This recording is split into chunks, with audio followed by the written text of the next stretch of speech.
પગ અધર રાખીને મોટો રાઉન્ડ રાખ ને, મોટો રાઉન્ડ એટલે થઈ જાય. પગ ભરાવાનું નહીં. બહુ મોટો હતી છે ને, ખાલી રાઉન્ડ માટે છે જ મોટો રાઉન્ડ કરવાનો.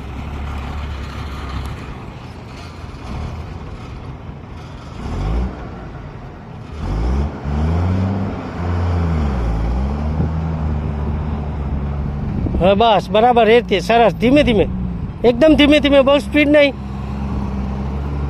ધીમે ધીમે, સ્પીડ નહીં. ટર્ન લેતી વખતે એક્સિટર નહીં હાલવાનું.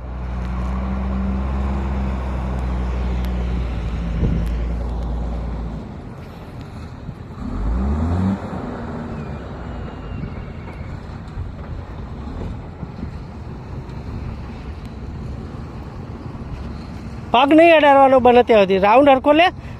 એક્ટિવા સ્લો કરવાનું.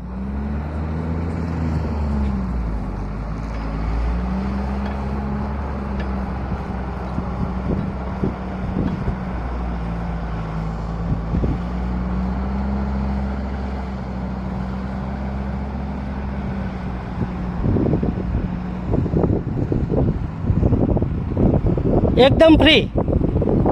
આટલું નજીક ના લેવાય, પછી પડી જવાય.